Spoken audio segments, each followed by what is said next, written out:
নিজেকে এমনভাবে তৈরি করুন যে পাবে সে গর্ব করবে, আর যে হারাবে সে আফসোস করবে। সৌন্দর্য মানে নগ্নতা নয়, আর শিক্ষা মানেই ইংরেজি নয়। নিজের স্ত্রীকে সম্মান করুন, শুধুমাত্র দুমুঠো ভাত কাপড়ের জন্যই সে তার মা বাবাকে ছেড়ে আপনার কাছে আসে না। আমরা এমন একটা দেশে বসবাস করি যে দেশে প্রায় সবাই মা পাগল, অথচ এই দেশে বৃদ্ধাশ্রমের শেষ নেই। গায়ের রং কালো হলেও তাকে ভালোবাসা যায়, কিন্তু মনের রং কালো হলে তাকে কখনোই ভালোবাসা যায় না। যারা ক্ষমতার প্রভাবে মানুষকে মনে করে পণ্য, তাদের স্বভাব চরিত্র অনেকটাই হয়ে ওঠে বন্য। মানুষকে তেল মেরে হয়তো খুব সহজেই উপরে ওঠা যায়, তবে বেশিক্ষণ স্থির থাকা যায় না।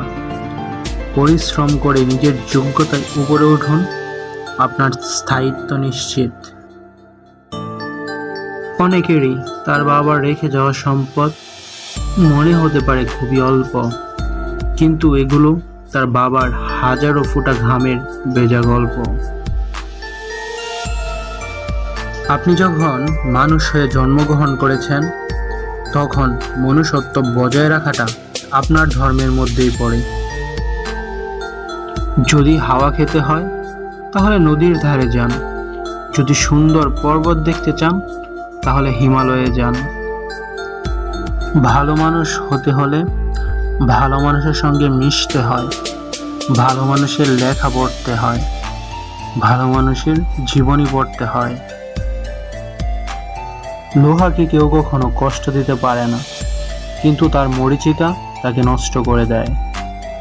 ঠিক একইভাবে আপনাকে কেউ কষ্ট দিতে পারবে না, কিন্তু আপনার চিন্তা আপনাকে হারাতে পারে। কপালে যদি অবহেলা লেখা থাকে, হাজারো চেষ্টা করেও ভালোবাসা পাওয়া যায় না। যখন আপনি স্বামীর ঘরে থাকবেন, দেখবেন অনেকে আপনাকে স্বপ্ন দেখাবে, কিন্তু যখন ডিভোর্স হয়ে যাবে তখন সবাই আপনাকে ভোগ করতে চাইবে, কেউ কখনো বিয়ে করবে না। যে সংসারে শাশুড়ি পুত্রবধূর সাথে কারণে অকারণে প্রতিনিয়ত ঘ্যান করে, ধনী পরিবার হলেও সেই সংসারে কখনো শান্তি থাকে না। একজন নারীর বয়স আর পুরুষের ইনকাম কখনো জিজ্ঞেস করতে নেই। এর সব থেকে বড় কারণ বোধ হয় এটাই, নারী কখনো নিজের জন্য বাঁচে না, আর পুরুষ কখনো নিজের জন্য খাটে না।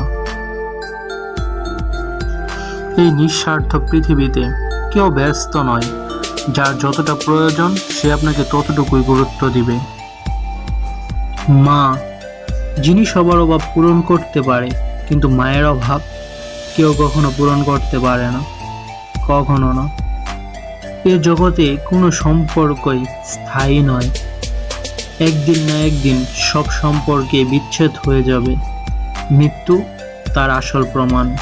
আমাদের জামা কাপড় আর রিলেশনশিপ, অর্থাৎ কোনো সম্পর্কের মধ্যে মিল হলো এটাই, পুরাতন হলে অবহেলা বাড়তে থাকে।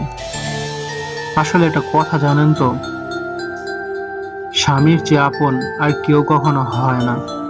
নির্দিষ্ট একটা বয়সের পর মা বাবার কাছেও মেয়েরা বোঝা হয়ে যায়, কিন্তু স্বামী নামক মানুষটা আমৃত্যু পরিশ্রম করে যায় স্ত্রীকে ভালো রাখার জন্য।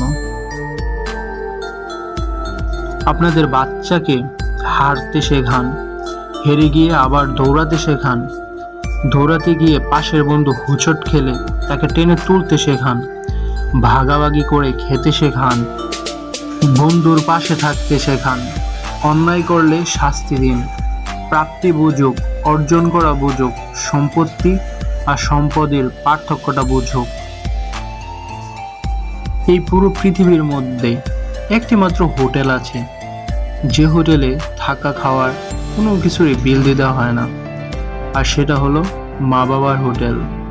কিন্তু এখানে আক্ষেপের বিষয়টা হলো, হোটেলের মালিকানাটা যখন কোনো ছেলে পায়, তখন অধিকাংশ বাবা মাই সেই হোটেলে থাকা খাওয়ার অধিকারটুকু হারিয়ে ফেলে। যা মোটেও কাম্য নয়। মেয়েরা সব থেকে বেশি আনন্দিত হয় যখন ঝগড়াতে স্বামীকে হারাতে পারে। স্বামীর পরাজিত মুখটা স্ত্রীর কাছে যুদ্ধ জেতার মতো, তাই স্ত্রীর কাছে ইচ্ছে করে হেরে যাবেন। এই কথাটা সবসময় মনে রাখবেন। ছাত্র যদি ভালো হয়, স্কুল কোনো সমস্যা নয়। নামদামি স্কুল যত অহংকার মনে বাড়ায় তত।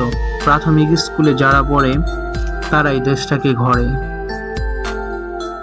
টাকা একটা কথায় বলে, যদি তুমি আজ আমাকে বাঁচিয়ে রাখো তাহলে কাল আমি তোমাকে বাঁচাবো। যথাসম্ভব শান্ত থাকার চেষ্টা করুন এবং অল্প কথা বলুন। আপনার হৃদয় দেখবেন নীরবতা আসবে এবং মন প্রশান্তিতে ভরে উঠবে।